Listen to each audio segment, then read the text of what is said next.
Sid here from Sid and Friends in the Morning. If you own a business with at least 5 employees, visit governmentaid.com today. The federal government has enacted the Employee Retention Credit Program known as ERC, setting aside billions of dollars to reward small businesses affected by the pandemic. You could be eligible for a payroll refund up to $26,000 per W-2 employee. This is your money, and you must act now to claim your refund. You can receive massive refunds even if you received PPP. This is not a loan, and you will receive cash refunds direct from the IRS. Visit governmentaid.com to consult with a dedicated ERC specialist that'll help you navigate through this complex process and file on your behalf. With no upfront fees, billions of refunds already filed, and thousands of satisfied customers, they have the team for you. Visit governmentaid.com to see if you qualify today. That's governmentaid.com. With us today is Dr. William J. Parker. He was president of the East-West Institute that promotes peace all over the world. He was 30 years in the Navy. And in addition, now he is the CEO of Parker Maritime Technologies that's trying to make Navy ships and ships in general more efficient. Well, good morning, Dr. Parker. How are you today? John, I'm doing great. Thanks for having me back on your show. Always a pleasure. Dr. Parker, you were in the Navy for 30 years. You're one knowledgeable guy. You're working in shipping right now. Tell us, what the heck is going on between the American Navy and the Chinese Navy? I've been told that China is moving at lightning speed to outdo us. Well, not only are they moving at lightning speed to outdo us, but they are outdoing us. They're outbuilding us right now. They're outmanning us right now. And we warned about this, John, on your show about 8-9 years ago. You and I had a long conversation about this, and the reality is, said if we don't start building ships at a faster rate now, and new ships, we would be the second largest Navy instead of the largest Navy, and that's in fact what's happened. But more importantly, or just as importantly as the Navy's numbers, is the fact that the commercial shipping is building significantly in China as opposed to in the United States. And we have to get back to having the capability to build these ships, to repair these ships in the United States, not just for time of war, but for the economic impact that it has today. Remember that 40% of the shipping that moves around the globe, that moves cargo, goes between the Taiwan and China itself, and 60% of all of that, if you include that goes through the Strait of Malacca. So it's significant that they have all this extra buildup in capability. And I know you're a Navy man, but are they doing the same thing to the Air Force? Are they doing the same thing to Space Force and to our armies? Are they really moving? And I know I had Admiral Stavridis on a few weeks ago, and he is afraid that they're moving so fast that at a certain point they're going to start to challenge us. I think they already are challenging us. You only need to look at what they've said recently to their fishing industry, that you can now fish anywhere you want in the world, and you have the Chinese Navy behind you to support that. So just go ahead and fish, and we'll deal with the rest of it.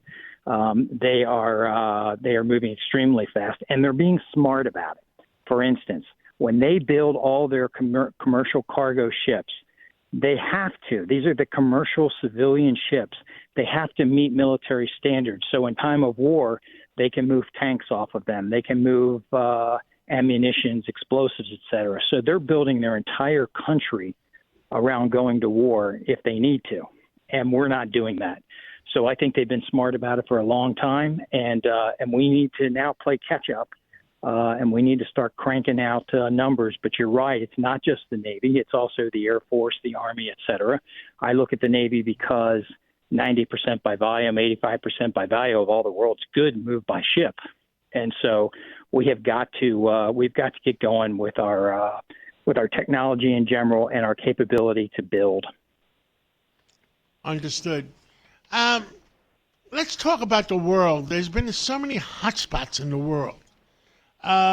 You see any progress at all in the Ukraine? Not good. Odessa was just bombed.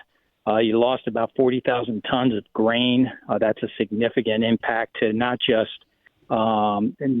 Ukraine, but the world where that was going to go to. A lot of it going to Africa, some of it going to Israel, et cetera. So the bombing of that port, which is absolutely gorgeous port, I've been there many times, is sad. In addition to that, you have this discussion about peace talks, but those peace talks don't include one of the main players. So the Saudis, the Indians, et cetera, they're getting together to do peace talks, but the Russians aren't involved in it. So is that really a peace talk, or is that just a way to complain? I don't know, but it doesn't seem like a good move forward. Other parts of the world, we know that the ISIL or former ISIS leader was killed back in April. They've now named a new leader, and nobody's talking about what's going on in Afghanistan. But I assure you, the Taliban are building a significant capability right now because they're going unchecked because there's nobody there to check them anymore. I am very, very much concerned that some of the picks that President Biden has made for leadership in our cabinet and leadership in our Army, Navy, etc., is something to be concerned about. I mean, I hate to say it, but somebody has to say it. Well, I think it's a very solid thing to say. And the reality is we have a great country. We have a lot of amazing people here, and we need to just pick the best. And who those best are, just pick those and what they look like, who they sleep with, who they pray to. That's their business.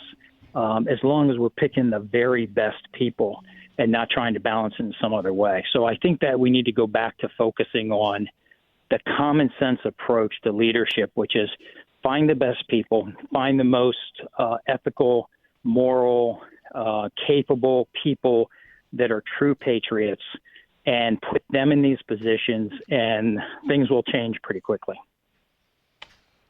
Well, thank you so much, Dr. William Parker. We've got a minute left. Anything else you want to tell the American people? Well, I think that in closing, I would just say that it's time for the nation's leadership to go back and really look at what 95% of the population of the United States wants, which is balanced leadership that isn't far right or far left, but actually looks at how to ensure the safety, security, and better economic stability of our country. And when we get to that point, I think we will start moving ahead. If we don't do that, we could lose this country, and we need to be very careful about this right now.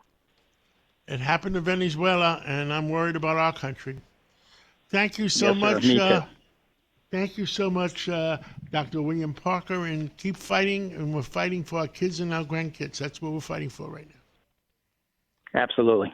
Have a great day. Thanks again for having me on. This is Greg Kelly. You own a business and you paid a major price during the pandemic. Everything changed, but you stuck it out and you're still standing. You deserve to be rewarded. This is a special opportunity offered by the United States government. It's called the Employee Retention Credit, or ERC. You could be eligible for a payroll refund up to $26,000 per W-2 employee. And keep in mind, this is your money. Massive refunds are available from the U.S. government, even if you already received PPP. This is not a loan. Visit governmentaid.com to consult with an ERC specialist that will help you navigate through the process and file on your behalf. No upfront fees. They only get paid if you do. Billions of dollars have already been returned to thousands of happy business owners. Visit governmentaid.com to see if you qualify. That's governmentaid.com. It's your money.